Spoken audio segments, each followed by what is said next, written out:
Assalamualaikum warahmatullahi wabarakatuh. Waalaikumsalam warahmatullahi wabarakatuh. Perkenalkan, nama saya Pak Asutisna. Saya adalah salah satu guru pengajar di SMA Negeri 5 Depok. Yang kebetulan saya menjadi salah satu calon guru penggerak angkatan ke-6. Pada hari ini saya akan melaksanakan praobservasi kegiatan mengajar dengan teman saya. Mungkin lebih baik Pak kalau perkenalkan sendiri. Oke. Karena kalau diperkenalkan nanti gak ke kamera, silakan perkenalkan sendiri. Oke, baik. Assalamualaikum warahmatullahi wabarakatuh. Assalamualaikum warahmatullahi Nama wabarakatuh. saya Abdul Aziz. Saya mengajar di SMA Negeri 5. Saya mengajar khusus kelas 12. Jadi khususnya saya mengajar seni budaya, khususnya seni rupa. Itu saja. Terima kasih ya. Terima kasih. Kita ngobrol nyantai aja Pak. Gak apa-apa, jangan terlalu tegang gitu. Karena kita cuma ngobrol sambil minum. Nih yang pertama, tadi Bapak sampaikan bahwa Bapak itu mengajar seni budaya ya. Ya. Spesifiknya mungkin seni rupa gitu. Kira-kira nanti ketika observasi itu materi apa yang akan diangkat? Oke. Pada saat nanti observasi, biasa materi yang saya sampaikan itu adalah menggambar bentuk, Pak. Menggambar bentuk. Jadi saya kira kalau menggambar bentuk ini kan memang sangat dasar sekali. Saya yakin orang yang bisa menggambar bentuk bisa menggambar semuanya. Artinya bentuk-bentuk dasar. Kan kalau gambar bentuk itu kan bisa dibilang gambar realis. Oh, realis. Ya, jadi saya yakin orang yang menggambar realis bisa menggambar itu semua yang lain. Itu aja. Oke. Nah, dengan menggambar bentuk, tujuan pembelajaran dari materi yang Bapak sampaikan itu apa? Ya, tujuan pembelajarannya biasanya agar siswa bisa mengenal bentuk-bentuk dasar dari semua bentuk-bentuk yang ada di alam ini. Ya, jadi mereka harus tahu bentuk dasarnya dulu nih. Bentuk dasar meja, misal bentuk dasarnya apa sih? Berarti kubus. Ya. Misalnya bentuk dasar kubah, bentuk dasarnya apa sih? Misal piramid atau nah seperti itu. Jadi bentuk dasar juga harus tahu. Jadi sebetulnya apa benda-benda yang ada di dunia ini Itu dasarnya adalah mempunyai bentuk dasar. dasar. Ya, itu. Sepakat kalau untuk itu. Ya.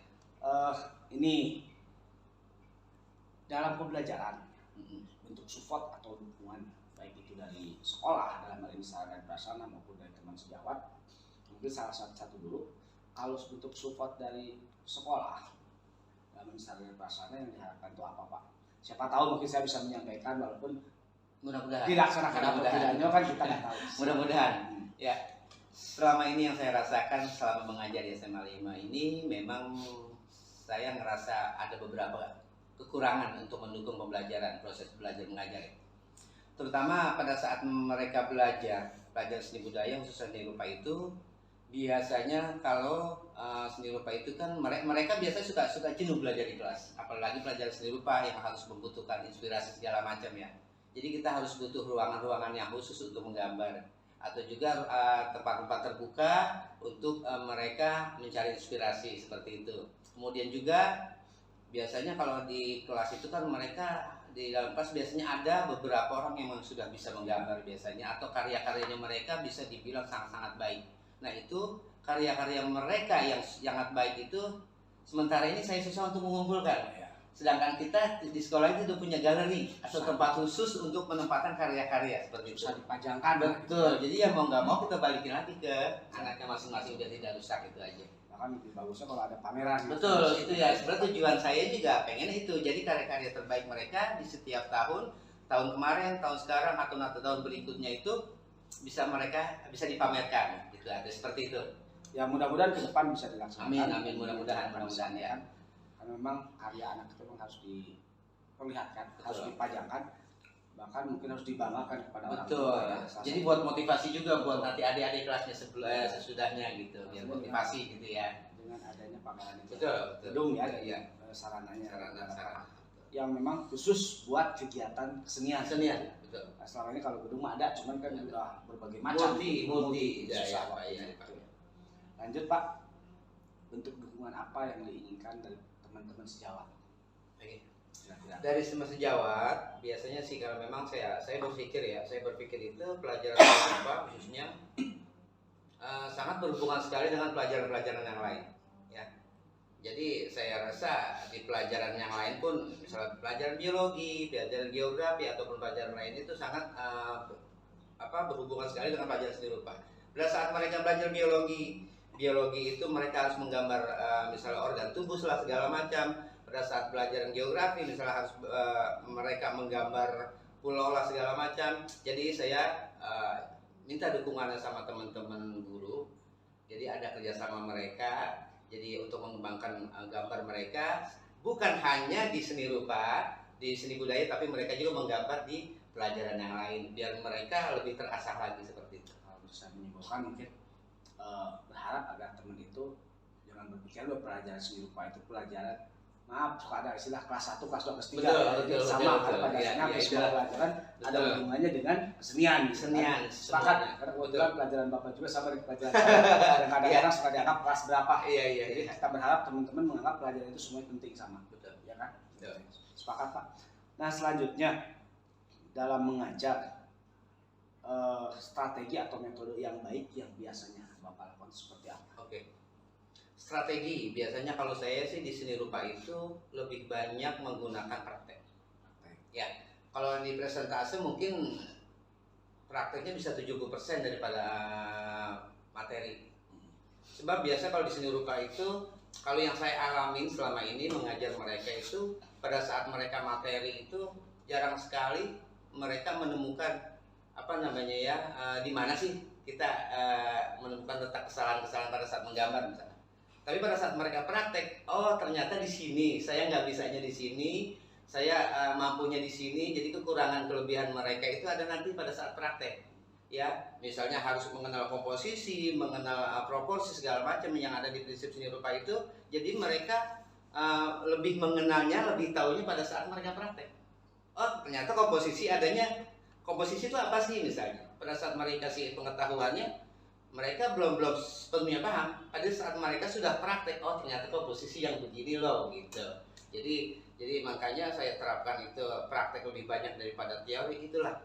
Jadi mereka setelah mereka praktek itu baru tahu, oh ternyata yang disebut ini ya ini adanya di sini seperti itu maksudnya. Ya. Oke, terima kasih.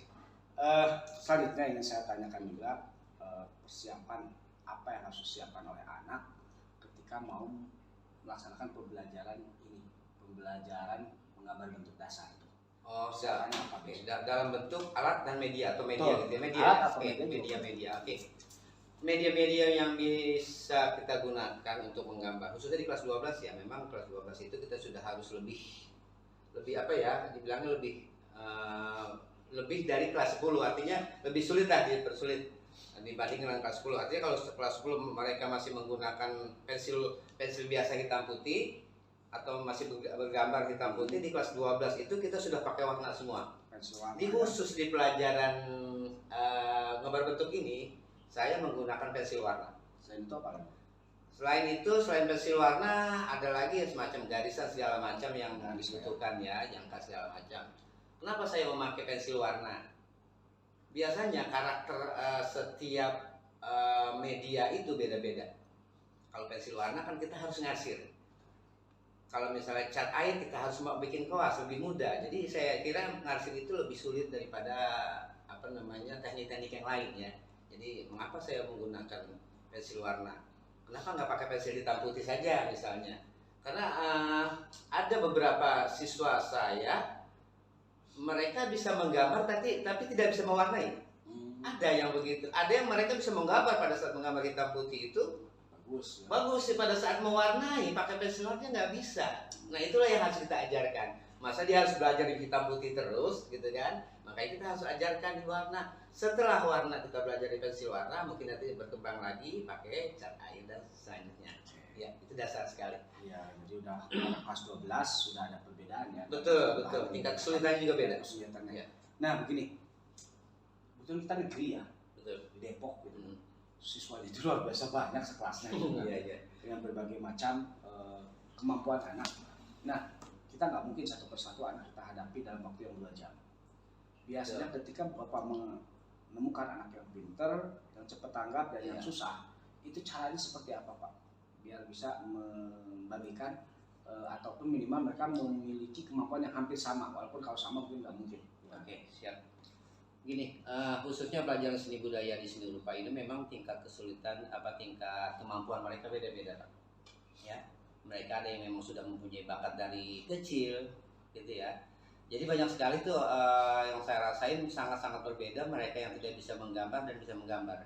Jadi untuk cara ya minimal meratakan ya, walaupun mereka sudah punya bakat gitu ya, minimal nanti tingkat kesulitan mereka pada saat mereka hasil gambar itu kita bisa lihat. Ya, oh ternyata si A ini masih kurang.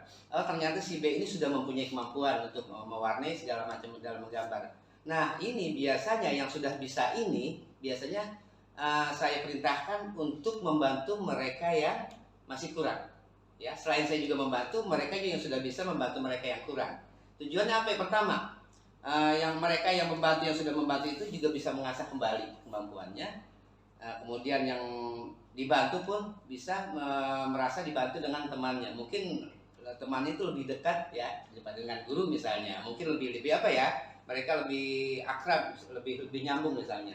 Karena memang biasanya di kelas itu banyak, jadi saya bagi-bagi, saya membantu yang ini, yang mereka yang sudah ahli bantu yang ini, seperti itu baginya ya. Kalau bisa saya simpulkan, biasanya Bapak membagi pekerjaan dengan anak yang sudah mampu. Betul. Mungkin dengan tujuan satu anak yang mampu bisa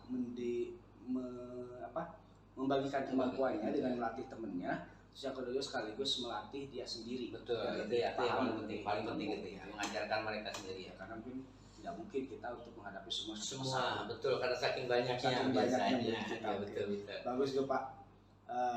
Memang harus kita lakukan karena nggak mungkin kita di sekolah susah seperti kita itu bisa melakukan sendiri. Ya. Nah selanjutnya untuk memantau tingkat perkembangan dan kemampuan itu biasanya kan suka ada lembar kerja.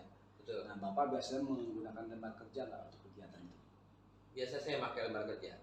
Biasa yang saya banyak saya lihat itu biasa di hasil gambarnya itu ya, tingkat kemampuan mereka kan memang beda-beda. Jadi kelebihan kekurangan mereka hasil gambar itu saya catat. Ada yang lembar kerja. Misalnya namanya si A, kekurangannya ini misalnya, kelebihannya ini.